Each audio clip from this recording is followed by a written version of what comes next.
മഴയെ നിരീക്ഷിക്കുവാൻ വിദ്യാർത്ഥികളെ സജ്ജരാക്കി ഇഗ്നോറ്റും പുത്തൻവേലിക്കരയിലെ community resource സെന്ററും. 3 ജില്ലകളിലായി 70ഓളം വിദ്യാർത്ഥികളാണ് മഴമാപനം നടത്തിവരുന്നത്. അതിശക്തമായി പെയ്യുന്ന മഴയെ നിരീക്ഷിക്കുവാൻ വിദ്യാർത്ഥികളെ സജ്ജമാക്കുകയാണ് യൂണിസെഫിന് കീഴിൽ കാലാവസ്ഥാ വ്യതിയാനത്തെക്കുറിച്ച് പഠിക്കുന്ന ഗവേഷക സ്ഥാപനമായ ഇഗ്നോറ്റും പുത്തൻവേലിക്കരയിലെ കമ്മ്യൂണിറ്റി റിസോഴ്സ് സെന്ററും. ചാലക്കുടിയാറിന്റെയും പെരിയാറിന്റെയും തീരപ്രദേശങ്ങളിൽ കഴിഞ്ഞ 5 വർഷത്തിലധികമായി മഴമാപനം നടത്തി വരുന്ന വിദ്യാർത്ഥികളുടെ എണ്ണം 60-ലധികമാണ്. ഇടുക്കി, തൃശൂർ, എറണാകുളം ജില്ലകളിലായി മഴയുടെ അളവ് രേഖപ്പെടുത്തുന്നതിനായി 100-ലധികം മഴമാപനികൾ സ്ഥാപിച്ചിട്ടുണ്ട്. വിദ്യാർത്ഥികൾ മാത്രമല്ല, സന്നദ്ധ പ്രവർത്തകർ, കർഷകർ, വീട്ടമ്മമാർ എന്നിവരും മഴ നിരീക്ഷണം നടത്തി വരുന്നുണ്ട്. ഓരോ ദിവസവും രാവിലെ 8:30 മഴയുടെ അളവ് രേഖപ്പെടുത്തുന്നത്. ലോകം നേരിടുന്ന ഏറ്റവും വലിയ വെല്ലുവിളിയായ കാലാവസ്ഥാ വ്യതിയാനത്തെക്കുറിച്ച് പഠിച്ച് അതിനെ നേരിടുവാനും അതിജീവിക്കുവാനും ശാസ്ത്രീയമായ രീതിയിൽ പഠിപ്പിക്കുകയാണ് ഇഗ്നോറ്റ് എന്ന ശാസ്ത്ര ഗവേഷക സംഘടന. ഗാദർ എന്ന ആപ്പിലൂടെ ഡേറ്റ ഓൺലൈൻ പ്ലാറ്റ്ഫോമിലേക്ക് അപ്ലോഡ് ചെയ്യുന്നതിനുള്ള പരിശീലനമാണ് വിവിധ കേന്ദ്രങ്ങളിലായി ഇപ്പോൾ നടന്നുവരുന്നത്. ഗാദേഴ്സ് doctor Siji Madhusudanan, doctor KG Sreeja, Abhay Vishnu എന്നിവരാണ് ക്ലാസുകൾക്ക് നേതൃത്വം നൽകുന്നത്. പുത്തൻവേലിക്കര പഞ്ചായത്തിലെ ഇളന്തിക്കര ഗുരുസ്മാരക വായനശാലയിൽ നടത്തിയ പരിശീലന പരിപാടി പറവൂർ തഹസീൽദാർ ടോമി സെബാസ്റ്റ്യൻ ഉദ്ഘാടനം ചെയ്തു. ഇളന്തിക്കരയിൽ പ്രവർത്തിച്ചു വരുന്ന കമ്മ്യൂണിറ്റി റിസോർട്ട് സെന്ററിൽ മഴമാപനി സ്ഥാപിക്കുകയും ചെയ്തു.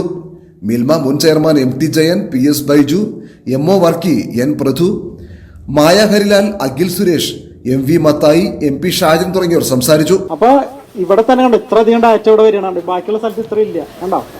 അപ്പൊ ഇങ്ങനെ കുട്ടികള് ആൾക്കാരൊക്കെ മഴമാപനം നടത്തിയാൽ മാത്രമാണ് ഇത്തരത്തിൽ കൂടുതൽ വെള്ളത്തിന്റെയും ഇതിന്റെയൊക്കെ കാര്യങ്ങൾ അറിയാൻ പറ്റുള്ളൂ. ഇതിന്റെയൊക്കെ അപ്പൊ ഇതിപ്പോ നമ്മള് മഴയുടെ കാര്യങ്ങളാണ് പറഞ്ഞത് അല്ലേ. മഴ മാത്രം അറിഞ്ഞുകൊണ്ട് നമുക്ക് വെള്ളപ്പൊക്കം അറിയാൻ പറ്റില്ല. അപ്പൊ അതിനെന്ത് വേണം? പുഴയുടെ കാര്യങ്ങൾ കൂടി അറിയണം. അപ്പൊ പുഴയുടെ കാര്യം അറിയാനായിട്ട് ഇതിൽ നോക്കിക്കഴിഞ്ഞാൽ ഇതിപ്പോ കണ്ടോ ഫ്ലഡ് വാച്ച് ഇപ്പൊ പോരും. മറ്റേ റെയിൻ വാച്ച് ആയിരുന്നു, ഇതിന്റെ ഉള്ളിൽ ക്ലൈമറ്റ് വാച്ച് എന്നുള്ള വെബ്സൈറ്റ് ആണ് നമ്മുടെ. ഇതിൽ നമ്മള് ഫ്ലഡ് വാച്ച് ഇത് കണ്ടോ, ഇത് ഓരോ പുഴയുടെ അടിസ്ഥാനമാക്കിയിട്ടുള്ള മാപ്പാ. ഇപ്പൊ നമ്മുടെ ചാലക്കുടി പുഴ എടുക്കാം. ചാലക്കുടി പുഴ ചെറുതാക്കാം.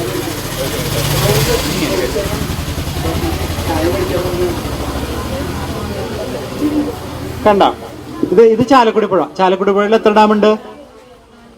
ചാലക്കുടി പുഴയിൽ എത്ര ഡാമുണ്ട്? എത്ര ഡാം ഉണ്ടായിരുന്നു? എത്ര ഡാം കണ്ടു നിങ്ങള് അന്ന് പോന്നപ്പോ? അന്ന് എത്ര ഡാം കണ്ടു? ഒരു മലയുടെ സൈഡിലൊക്കെ നിന്നിട്ട് ഇങ്ങനെ കണ്ടില്ലേ? കണ്ടിരുന്ന ഒരു പച്ചപ്പയ്യനൊക്കെ കണ്ടിരുന്ന? പച്ചപ്പയ്യനെ കണ്ടിരുന്ന? പച്ചപ്പയ്യനെ കണ്ട് അങ്ങോട്ട് നോക്കിയപ്പോ എന്തെങ്കിലും കണ്ടിരുന്ന? അപ്പുറത്ത് കണ്ടിരുന്ന? കണ്ടോ? കണ്ടില്ല. ചാലക്കുടി പുഴയില് 6 ഡാമുകളുണ്ട്. അതിൽ നോക്കൂ, ഇത് കണ്ടോ, ഇത് കേരള, ഇത് തമിഴ്നാട് ഷോളയാർ ഡാം. ഏറ്റവും മുകളിൽ കാണുന്നതാണ് തമിഴ്നാട് ഷോളയാർ ഡാം. അത് ക്ലിക്ക് ചെയ്ത് കഴിഞ്ഞാൽ അവിടെ എത്ര വെള്ളം ഉണ്ട് എന്ന് അറിയാൻ പറ്റും. ഇപ്പൊ ഇത് നോക്കിക്കഴിഞ്ഞാൽ 33% വെള്ളമുണ്ട്. ആ ഏകദേശം 70% വെള്ളമില്ല. അപ്പൊ അവിടെ നിന്നുള്ള വെള്ളമല്ല ഇപ്പൊ നമ്മുടെ പുഴയിൽ കാണുന്ന വെള്ളം. കാരണം ആ ഡാം നിറഞ്ഞിട്ടില്ല. 33% ഉള്ളതായിട്ടുള്ളൂ.